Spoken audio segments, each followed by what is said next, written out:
Hello everyone, welcome back to my channel. Last వీడియోలో నేను పాలకూరని హార్వెస్ట్ చేశాను. ఆ పాలకూరతో నా స్టైల్లో పాలకూర ఫ్రై ఎలా చేస్తానో చూపించబోతున్నాను. నా హార్వెస్ట్ వీడియో లింక్ డిస్క్రిప్షన్లో ఇస్తాను. ఇంట్రెస్ట్ ఉన్న వాళ్ళు వెళ్ళి చూసేయండి. ముందుగా ఒక బౌల్లోకి నేను ఫ్రెష్గా కట్ చేసుకున్న పాలకూరని వేసుకుంటున్నాను. ఇప్పుడు ఇందులోకి పాలకూరని మునిగేంత వరకు వాటర్ని పోసి పాలకూరని 2 సార్లు బాగా వాష్ చేసుకోవాలి.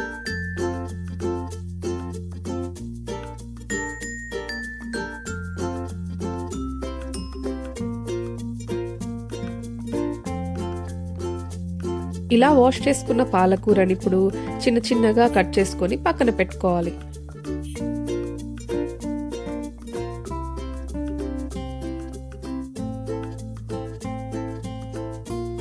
నెక్స్ట్ ఇప్పుడు ఒక పాన్ తీసుకొని స్టవ్ ఆన్ చేసి పాన్లో మనం కట్ చేసుకున్న పాలకూరని వేసి మూత పెట్టి కుక్ చేసుకోవాలి.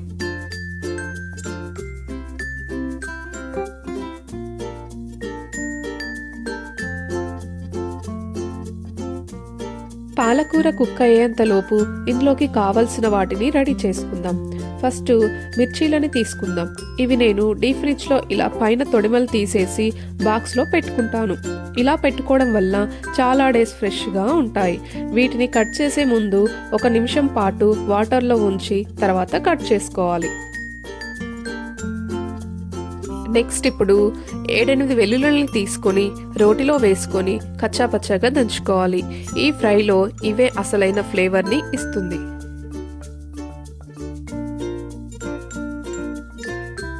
మధ్య మధ్యలో ఇలా పాలకూరని కలుపుతూ కుక్ చేసుకోవాలి.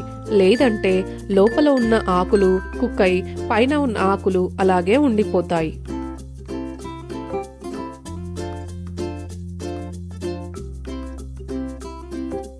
ఈలోపు 2 టేబుల్ స్పూన్ల పెసరపప్పుని తీసుకొని వాష్ చేసి వాటర్ పోసి పక్కన పెట్టుకోవాలి.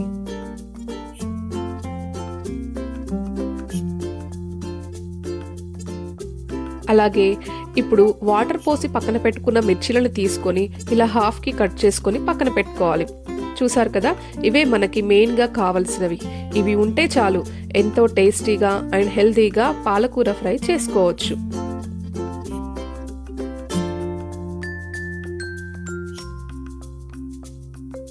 ఇది మా అమ్మ రెసిపీ. చిన్నప్పుడు నేను స్కూల్కి వెళ్ళేప్పుడు ఇలాగే మా తోటలో పండిన పాలకూరని తీసుకొచ్చి ఇలా ఫ్రై చేసి బాక్స్లో పెట్టేది. ఇప్పుడు నేను మా బాబుకి పెడుతున్నాను.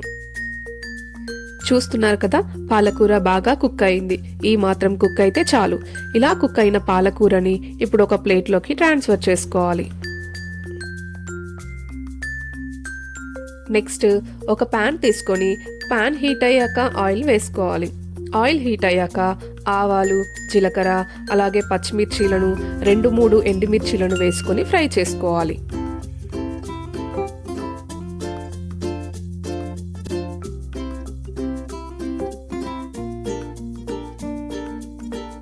అవి కొంచెం ఫ్రై అయ్యాక మనం దంచుకొని పెట్టుకున్న వెల్లుల్లిని వేసి ఫ్రై చేసుకోవాలి. నెక్స్ట్ ఇప్పుడు మనం వాటర్ పోసి పక్కన పెట్టుకున్న పప్పుని వాటర్ డ్రైన్ చేసి వేసుకోవాలి. ఇప్పుడు పప్పుని బాగా ఫ్రై అయ్యేంత వరకు కలుపుతూ పప్పుని బాగా ఫ్రై చేసుకోవాలి. నెక్స్ట్ ఇందులోకి పసుపుని అలాగే టేస్ట్కి కావలసినంత ఉప్పుని వేసుకొని ఒకసారి కలిపి మనం కుక్ చేసుకున్న పాలకూరని వేసి అంతా కలిసేలా బాగా కలుపుకోవాలి. ఇలా కలుపుకున్నాక 2-3 నిమిషాల పాటు కుక్ చేసుకుంటే సరిపోతుంది.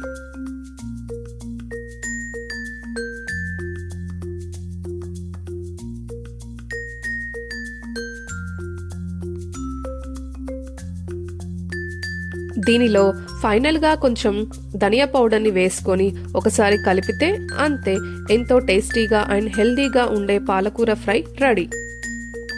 ఈ పాలకూర ఫ్రైని రైస్లోకి కానీ చపాతీలో కానీ సర్వ్ చేసుకోవచ్చు. వీడియో నచ్చితే లైక్ చేయండి, అలాగే నా ఛానల్ని సబ్స్క్రైబ్ చేసుకోండి. Thank you for watching.